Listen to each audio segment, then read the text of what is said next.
ఫ్యాక్టర్లు వాళ్ళు ఎక్కువ చెప్పలేదు, కానీ ఇదివరకు వచ్చినట్టే, ఏది 2013 అసెంబ్లీ ఎలక్షన్స్లో వచ్చినట్టే బోత్ గవర్నమెంట్స్, స్టేట్ గవర్నమెంటు ఇప్పుడు కొత్తగా వచ్చింది కనుక 6 నెలలు స్టేట్ గవర్నమెంట్ అనకుండా వాళ్ళ ఫీలింగ్స్ ప్రీవియస్ గవర్నమెంట్ మీద ఎక్స్ప్రెస్ చేసినారు. నిరుద్యోగము, అధిక ధరలు, ఇట్లాంటి సమస్యల పట్ల ఎక్కువ రియాక్ట్ అయినారు. మిగతా ఫ్యాక్టర్స్ తక్కువ ఉన్నాయి.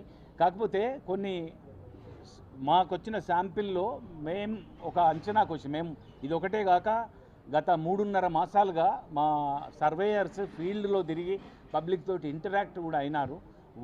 వీటిని రెండింటిని సమన్వయపరిచి చూసినప్పుడు కొన్ని స్ట్రీట్స్ లైక్ ఖమ్మం, నల్గొండ, మహబూబాబాద్, నాగర్ కర్నూల్, ఇట్లా వరంగల్ తర్వాత వచ్చింది. ఇట్లా ఒక 4-5 సీట్లు కాంగ్రెస్కు సాలిడ్గా, అట్లాగే కరీంనగర్, నిజామాబాద్, సికింద్రాబాద్, చెవెల్లా, మల్కాజ్గిరి ఇట్లాంటివి భారతీయ జనతా పార్టీకి సాలిడ్గా కనిపిస్తుంటే, మహబూబ్ నగర్, జహీరాబాద్,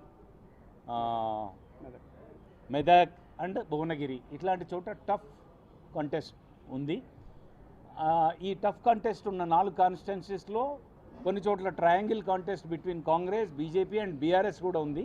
బీఆర్ఎస్ గట్టి పోటీ ఇస్తున్న స్థానాలు మెదక్ ఒకటి, భువనగిరి ఒకటి, జహీరాబాద్ ఒకటి అట్లా ఉన్నాయి. This is about Telangana. ఏపీలో అర్బన్ అండ్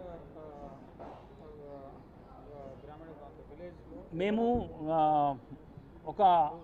ఒక సైంటిఫిక్ రీజనింగ్ వల్ల అర్బన్ రూరల్ అన్న వేరియేషన్ మేము తీసుకోలేకపోయినాం. ఎందుకంటే పర్టికులర్లీ ఆంధ్ర సొసైటీలో చాలా టౌన్స్ డెవలప్ అయినాయి లాస్ట్ 10-20 ఇయర్స్లో. ఒక్కొక్క నియోజకవర్గంలో నియోజకవర్గ కేంద్రంతో పాటు 1-2 టౌన్స్ ఉన్నాయి. మైగ్రేషన్స్ బాగా జరిగినాయి. గ్రామీణ ప్రాంతాల వాళ్ళు పట్టణాల్లో వచ్చి నివాసం ఉంటున్నారు. పట్టణ ప్రాంతాల వాళ్ళు ఉద్యోగ రీత్యానో, చదువుల కోసమో, ఆరోగ్య రీత్యానో అర్బన్ ప్రాంతాలకు వచ్చినా వాళ్ళ ఓటు గ్రామీణ ప్రాంతాలను ఉంచుకొని అక్కడికి వెళ్ళి ఓటేస్తున్నారు. కనుక clear division of rural and urban అని చెయ్యలేము అనే ఉద్దేశంతో మేము ఆ ప్యాటర్న్ తీసుకోలేదు. వెల్ఫేర్ స్కీమ్స్ కానీ మిగతా ఫ్యాక్టర్స్ ఏవి వైసీపీకి అనుకూలించలేదా?